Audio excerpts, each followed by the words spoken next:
Le voyage d'Étoile, la licorne perdue. Il était une fois, dans un royaume lointain, une contrée appelée Arbrion, connue pour ses vastes forêts, ses rivières cristallines et ses montagnes dorées. Dans cette terre, les créatures magiques vivaient en paix avec les humains, et parmi elles se trouvait une licorne unique, nommée Étoile. Étoile n'était pas une licorne ordinaire, elle avait une crinière scintillante de 1000 couleurs et une corne qui brillait comme les étoiles la nuit. Son pouvoir dépassait celui de toutes les autres créatures magiques. Elle pouvait guérir les cœurs brisés et apporter la lumière dans les ténèbres les plus profondes. Un jour, une terrible malédiction s'abattit sur le royaume. Le ciel, autrefois lumineux et bleu, devint sombre et orageux, les rivières se mirent à bouillonner, et les forêts se fanèrent. La cause de ce fléau était un sorcier du nom de Calmar, avide de pouvoir et de destruction. Il voulait régner sur Arbrion et ses habitants, mais il savait que tant que la licorne Étoile serait là, sa magie ne pourrait prospérer. Alors, une nuit, il réussit à capturer la licorne et à l'enfermer dans un mystérieux miroir enchanté, caché dans une forteresse oubliée au sommet de la montagne de glace. L'absence d'Étoile plongea le royaume dans une tristesse infinie.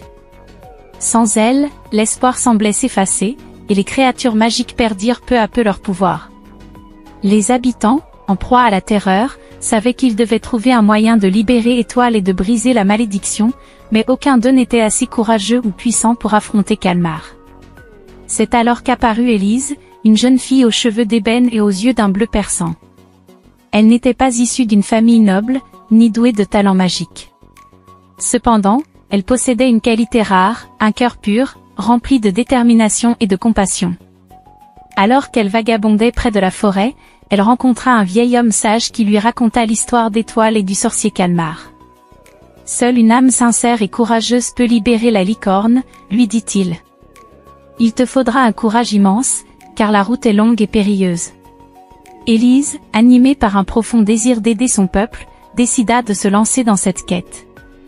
Le vieil homme lui donna une carte ancienne, marquée des chemins les plus dangereux d'Arbrion, et une clé de cristal qui, selon la légende, pouvait déverrouiller la forteresse de glace. Sans plus attendre, elle se mit en route. Le premier obstacle qu'elle rencontra fut la forêt des ombres, un lieu où les arbres semblaient vivants, avec des branches noueuses qui tentaient de capturer quiconque osait s'aventurer en leur sein. Alors qu'Élise traversait les bois, elle entendit des murmures sinistres. « Rebrousse chemin, petite fille. Le chemin est trop dangereux pour toi. » Mais au lieu de céder à la peur, elle répondit « Je dois sauver Étoile, et rien ne m'arrêtera. » Les arbres, impressionnés par sa détermination, la laissèrent passer, et la jeune fille poursuivit son chemin. Son prochain défi fut la rivière enragée. Les eaux, autrefois paisibles, étaient devenues des torrents impétueux depuis que Calmar avait jeté sa malédiction.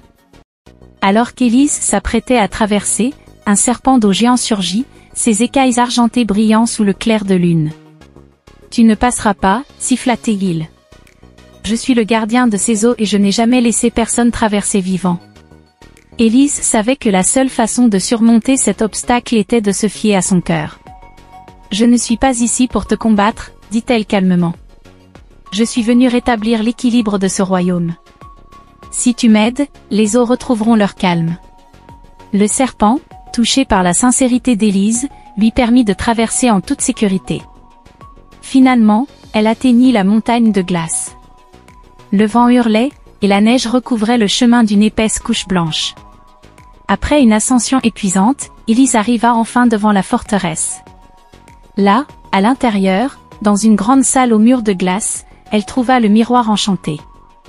Derrière le verre, Étoile était prisonnière, immobile, ses yeux emplis de tristesse.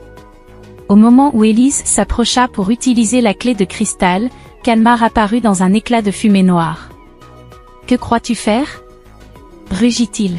« Cette licorne m'appartient. »« Tu ne peux posséder la lumière, » répondit Élise avec une calme détermination. « Elle appartient à tous. » Calmar, furieux, lança un sort puissant vers la jeune fille, mais la lumière de la clé de cristal repoussa les ténèbres. Ébloui, le sorcier ne put empêcher Élise d'insérer la clé dans le miroir. Celui-ci se brisa en 1000 morceaux, libérant Étoile dans une explosion de lumière pure.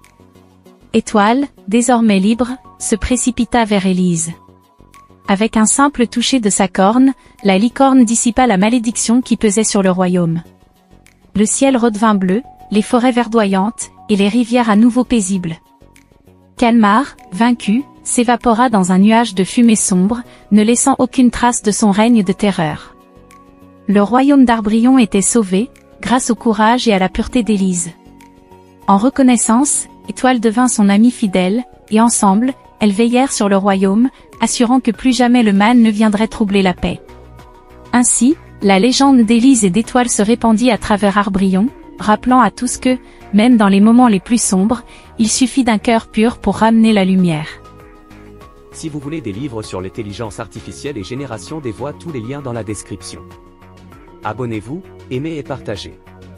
Pour ne rien rater de nos prochaines publications, activez la cloche de notification.